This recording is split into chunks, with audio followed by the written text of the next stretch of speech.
Hello friend, स्वागत है आपका फिर से एक नए वीडियो में। तो आज की इस वीडियो में हम कक्षा 12 के जितने भी फिजिक्स चैप्टर 1 से ऑब्जेक्टिव होता है उसी को हम एक ही वीडियो में आज सॉल्व कर देंगे। तो आशा है आप इस वीडियो को अच्छे से देखने की कोशिश कीजिएगा। तो बिना देर के हम इस वीडियो को शुरू करने की कोशिश करते हैं। तो चलिए पहला नंबर क्वेश्चन से शुरू करते हैं। पहला नंबर क्वेश्चन में क्या कहा गया है, आवेश का रेखीय घनत्व का मात्रक क्या था। यानी आवेश का रेखीय घनत्व को एलसीडी से सूचित किया था। इसका मात्रक पूछा गया था। इसका मात्रक जो हो जाएगा ना वो हो जाएगा कूलम मीटर हो जाएगा। यानी ऑप्शन नंबर बी करेक्ट हो जाएगा। ऑप्शन नंबर बी करेक्ट हो जाएगा। अगला नंबर क्वेश्चन को चलते हैं। अगला नंबर क्वेश्चन क्या कहा गया, विद्युत क्षेत्र की तीव्रता के घनत्व का मात्रक क्या होता है। यानी इसका मात्रक यानी विमा पूछ दिया गया। तो इसका जो विमा हो जाएगा ना वो हो जाएगा ml/t-r-a। Option number B correct हो जाएगा। अगला नंबर क्वेश्चन को चलते हैं। अगला नंबर क्वेश्चन क्या कहा गया, धातु के आवेशित गोले के पृष्ठ से गोले के केंद्र की ओर जाने पर विद्युत क्षेत्र क्या होता है, घटता है या बढ़ता है या उतना ही रहता है जितने पृष्ठ पर है, या सर्वत्रित शून्य रहता है। तो इसका मान जो हो जाएगा ना वो सर्वत्रित शून्य होता है। अब हमेशा वो धातु के गोले के केंद्र की ओर जाने पर जब भी बोलेगा तो वो शून्य ही रह जाएगा। अगला नंबर क्वेश्चन क्या कहा गया, 4 नंबर क्वेश्चन है, 5 कूलम के दो बराबर तथा विपरीत आवेश परस्पर 5.0 सेंटीमीटर की दूरी पर रखे। इस निकाय का विद्युत द्विध्रुव आघूर्ण पूछा गया है। यानी इसका एक फॉर्मूला होता है P बराबर Q इंटू 2A। इस फॉर्मूला के लगाइएगा ना आप जब सॉल्व कीजिएगा P का मान निकालने बोलिएगा तो Q का मान दिया हुआ है कितना 5 दिया हुआ, 2 गुना इसके बाद विद्युत द्विध्रुव आघूर्ण यहाँ पे सेंटीमीटर दिया हुआ 5 दिया हुआ 5.0। यानी यहाँ पे सेंटीमीटर में है तो आपको 100 से क्या करना होगा, डिवाइड करना होगा। जब भी आप इस सब को सॉल्व कीजिएगा ना तो 25 गुना 10 का घात -2 आंसर आ जाएगा। यानी ऑप्शन नंबर बी करेक्ट हो जाएगा। अगला नंबर क्वेश्चन क्या कहता है, 8 कूलम ऋणावेश में उपस्थित इलेक्ट्रॉनों की संख्या है। इसका हम सूत्र बता देते हैं, आप निकाल लीजिएगा। यानी 8 कूलम क्यू बराबर एन इंटू ई होता है। तो इसमें इलेक्ट्रॉन की संख्या है यानी एन इलेक्ट्रॉन की संख्या। तो इसमें पूछा हुआ दिया हुआ आपको सभी का मालूम ही रहता है, एन बराबर पूछा है। यानी क्यू बराबर एन क्यू का संख्या कितना हुआ है 8 है, और एन का मान पूछा है, ई का मान 1.6 इंटू 10⁻⁻19 कूलम होता है। जब आप एन का वैल्यू निकालिएगा ना तो इसका आंसर जो आएगा 5 इंटू 10⁻19 कूलम आ जाएगा। ऑप्शन नंबर ए करेक्ट हो जाएगा। अगला नंबर क्वेश्चन क्या कहा गया, वायु में स्थिर इकाई धन आवेश से निकलने वाली संपूर्ण विद्युत फ्लक्स का मान क्या है। संपूर्ण विद्युत फ्लक्स का मान एप्सिलॉन नॉट का इनवर्स हो जाएगा। यानी ऑप्शन नंबर बी करेक्ट हो जाएगा। अगला नंबर क्वेश्चन क्या कहता है, आवेश का परिमाणीकरण दर्शाता है कि आवेश का परिमाणीकरण क्या दर्शाता है, वही आपको पूछा गया। तो इसमें जो दर्शाता है ना, आवेश जो इलेक्ट्रॉन पर आवेश एक अंश संभव नहीं है। यही ऑप्शन नंबर एक ही सही हो जाएगा। अगला नंबर क्वेश्चन क्या कहा गया, विद्युत क्षेत्र रेखा से जानकारी क्या जाता है, किसकी, क्षेत्र की, दिशा की, आवेश की प्रकृति की, या इनमें से सभी जो हो जाएगा ना ऑप्शन नंबर डी करेक्ट हो जाएगा। प्रति इकाई आवेश पर लगने वाला बल को क्या कहता है, सिंपल सी बात है, प्रति इकाई आवेश पर लगने वाला बल को जो कहता है ना वो विद्युत क्षेत्र क्या आता है। इसी को ना सूचित कहता है ई बराबर एफ इंटू क्यू। इसी को कहा गया है। ऑप्शन नंबर सी करेक्ट हो जाएगा 9 का। 10वां नंबर क्वेश्चन में क्या कहा गया है, 10वां नंबर क्वेश्चन में दो विद्युत आवेश के बीच लगने वाला बल को नियंत्रित करने वाले नियम को क्या कहा जाता था। इसको जो कहा था ना कूलम का नियम कहा था। नहीं, ऑप्शन नंबर डी करेक्ट हो जाएगा। अगला क्वेश्चन है कि दो आवेश के बीच विद्युत बल एवं गुरुत्वीय बलों के अनुपात में से किसका क्रम होता है। यानी इसका जो क्रम होता है ना वो 10 का घात 42 का जो होता है वही इसका क्रम होता है। ऑप्शन नंबर ए करेक्ट हो जाएगा। अगला नंबर क्वेश्चन क्या कहता है, बिंदु आवेश के कारण आर दूरी पर विद्युत विभव का मान क्या होता है। आर के अनुत्क्रमणी या आर के व्युत्क्रमानुपाती, आर स्क्वायर के अनुत्क्रमानुपाती, या आर स्क्वायर के व्युत्क्रमानुपाती होता है। इसका सिंपल से ट्रिक है, आर के व्युत्क्रमानुपाती होता है। यानी ऑप्शन नंबर बी करेक्ट हो जाएगा।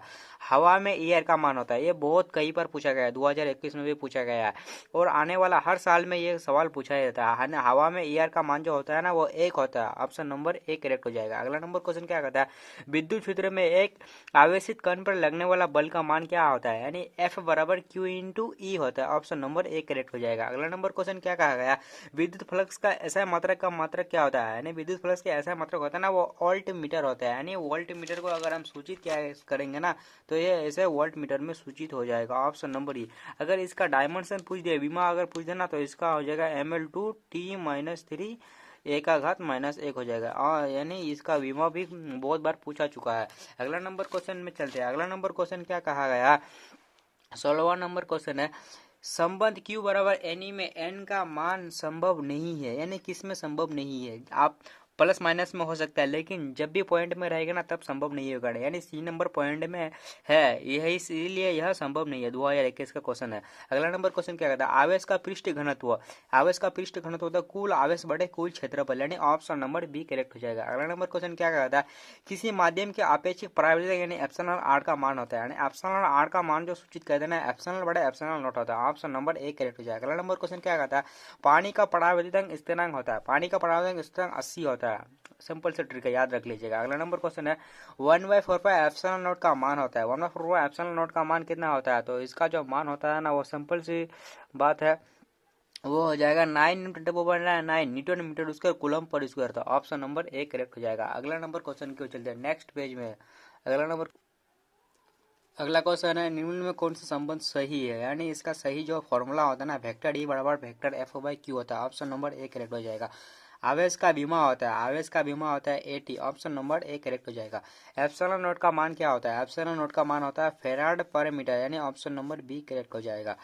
अगला नंबर क्वेश्चन क्या कहेगा था, किसी दूरी पर आवेशित दो आवेशित कण के बीच विद्युत विभव एफ है, यदि उनके बीच की दूरी आधी कर दी जाए तो विद्युत बल का मान क्या हो जाए, यानी जब भी इसका मान अगर आधी कर दिया जाए ना तो वह हमेशा क्या 4 गुना हो जाएगा, हमेशा 4 गुना। ऑप्शन नंबर ए करेक्ट हो जाएगा। अगला नंबर क्वेश्चन क्या कहेगा, किसी बिंदु पर विद्युत क्षेत्र की तीव्रता होती है, यानी विद्युत क्षेत्र की तीव्रता यही अभी हम समझाए ई बराबर एफ बाई क्यू होता है। तो आप देख सकते हैं ई बराबर एफ बाई क्यू यहाँ पे मिल रहा है। वेक्टर को छोड़ दिए, यहाँ पे संबंध पूछा है तो इसीलिए वेक्टर था, यहाँ पे सिर्फ तीव्रता पूछा है, वही फॉर्मूला सेम टू सेम वही है, यानी ई बराबर एफ बाई क्यू हो जाएगा। ऑप्शन नंबर बी करेक्ट हो जाएगा।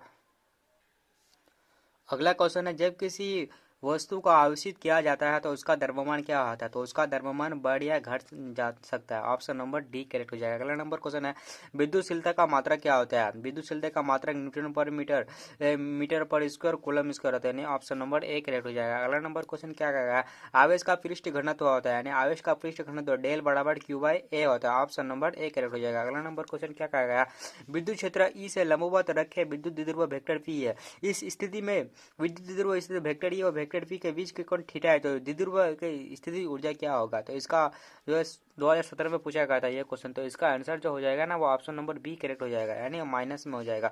कूलम बल क्या होता है, कूलम बल है 30वां नंबर क्वेश्चन है कूलम बल क्या है, केंद्रीय बल विद्युत बल या दोनों या इनमें से कोई नहीं, तो केंद्रीय बल और विद्युत बल दोनों होता है कूलम बल। ऑप्शन नंबर सी करेक्ट हो जाएगा। अगला क्वेश्चन है यदि समरूप विद्युत क्षेत्र एक्स अक्ष की दिशा में हो तो सम हुआ क्या होगा, जब भी एक्स अक्ष में होगा तो वाई जेड में चला जाएगा, अगर वाई में पूछता तो एक्स जेड में चला जाता, यहाँ में एक्स में पूछा है तो इसीलिए वाई जेड में चला गया। ऑप्शन नंबर सी कर दिया। अगला नंबर क्वेश्चन है विद्युत आवेश का क्वांटक ईएसयू क्या होता है, क्वांटक जब भी ईएसयू में पूछेगा तो इसका हो जाएगा 2.299 × 10⁻9। ऑप्शन नंबर सी कर। अगला नंबर क्वेश्चन है स्थिर विद्युत क्षेत्र होता है संरक्षित होता है, सिंपल सी बात है, ऑप्शन नंबर ए करेक्ट हो जाएगा। देखिए 2010 और 2011 में यह क्वेश्चन पूछा गया था। अगला नंबर क्वेश्चन है एक एकांकी चालक के लिए कौन सा अनुपात अचर रहता है, एकांकी चालक के लिए जो अनुपात अचर रहता है ना कुल आवेश बटे कुल विभव, यानी ऑप्शन नंबर ए करेक्ट हो जाएगा। अगला नंबर क्वेश्चन है एक कूलम आवेश बराबर होता है कितने ईएसयू में होता है, यहाँ पे क्वांटक ईएसयू यहाँ पे कितने ईएसयू में होता है, तो ये हो जाएगा 3 × 10⁻9, यानी ऑप्शन नंबर ए करेक्ट हो जाएगा। अगला नंबर क्वेश्चन में क्या कहा गया, अगला नंबर क्वेश्चन है एक विद्युत द्विध्रुव है इसको जिनके परिणाम इतना इतना दिया हुआ है तो उनके बीच के विद्युत द्विध्रुव गुना, फिर सिंपल सी बात है ई बराबर एप्सिलॉन नॉट q1 × 10⁻⁻9 एक फॉर्मूला होता है, जब भी आप इसको सॉल्व कीजिएगा ना तो ये option number B correct 7.68 × 10⁻19 centimetre रह जाएगा। ऑप्शन नंबर बी करेक्ट हो जाएगा। अगला नंबर क्वेश्चन है एक आवेशित चालक की सतह के किसी बिंदु पर विद्युत क्षेत्र की तीव्रता क्या होती है, हमेशा सतह के लंबवत होती है। ऑप्शन नंबर बी करेक्ट हो जाएगा। अगला नंबर क्वेश्चन है विद्युत क्षेत्र ई और विभव वी के बीच संबंध बतलाता है, यानी ई बराबर जो संबंध होता है ना इसको सॉल्व करने के लिए आता है 5 नंबर क्वेश्चन रहता है, तो अभी ये शॉर्टकट में दिया था ई बराबर -dv/dr, यानी ऑप्शन नंबर ए करेक्ट हो जाएगा 36 का। देखिए 2024 में ये क्वेश्चन पूछा गया था। अगला नंबर क्वेश्चन क्या कहा गया, यदि किसी खोखले गोले के चालक को धनावेशित किया जाए तो उसके भीतर का विभव क्या होगा, तो धनावेश जब भी करेंगे तो धनात्मक और समरूप होगा। ऑप्शन नंबर बी करेक्ट हो जाएगा। अगला नंबर क्वेश्चन क्या कहा गया था, साबुन के एक बुलबुले को जब आवेशित किया जाता है तो उसकी द्रव्यमान क्या होगी, जब भी साबुन के बुलबुले को आवेशित करेंगे तो उसकी द्रव्यमान हमेशा बढ़ेगी, क्या होगा बढ़ेगा। मान लो ये कोई साबुन का बुलबुला है, इसको जब भी आप द्रव्यमान कर दीजिएगा तो साबुन का बुलबुला तो हमेशा बढ़ेगा नहीं, कभी भी ये घटेगा नहीं, तो इसीलिए इसका सही आंसर हो जाएगा ऑप्शन नंबर ए करेक्ट हो जाएगा। अगला नंबर क्वेश्चन है विद्युत द्विध्रुव आघूर्ण का ऐसा मात्रक का क्या होता है, कूलम मीटर होता है, विद्युत द्विध्रुव आघूर्ण का ऐसा मात्रक कूलम मीटर होता है। ऑप्शन नंबर ए करेक्ट हो जाएगा।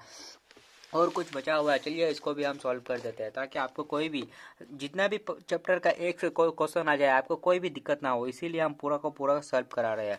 तो अगला नंबर क्वेश्चन क्या कहा गया है, मेन सब हम दर्शा देते हैं, आप चाहो तो स्क्रीनशॉट भी ले सकते हैं। एप्सिलॉन नोट का बीमा, ये बहुत ही इंपॉर्टेंट क्वेश्चन है। इसका बीमा जब भी पूछे ना तो m-1 l-3 t4 i का घात 2 होता है। आई बोलो या ए बोलो, यही होता है। ऑप्शन नंबर 1 करेक्ट हो जाएगा। अगला नंबर क्वेश्चन है, दो सजातीय बराबर क्यू को मिलाने वाली रेखा के बीच संबंध यानी क्यू मिलाने वाली संतुलित हो जाता है, तो क्यू का मान क्या होगा? जब भी क्यू का मान पूछे ना तो -q/4 हो जाएगा। ऑप्शन नंबर डी करेक्ट हो जाएगा।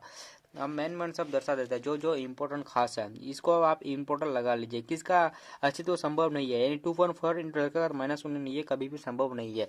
तो आप चाहो तो इसका स्क्रीनशॉट ले लीजिए, क्योंकि वीडियो बहुत लंबा हो जाएगा। आप यहाँ से एक स्क्रीनशॉट ले लीजिए और यहाँ से एक स्क्रीनशॉट ले लीजिए, आगे नहीं है। अगला वीडियो में हम जब भी पढ़ाएंगे चैप्टर 2 का पढ़ाएंगे। तो आई होप आपको ये वीडियो बहुत अच्छा लगा होगा। अगर ये वीडियो आपको अच्छा लगा है तो एक प्यारा सा सब्सक्राइब और चैनल को भी लाइक कर लीजिए, ताकि हर आने वाला वीडियो सबसे पहले आप तक पहुँचे। तो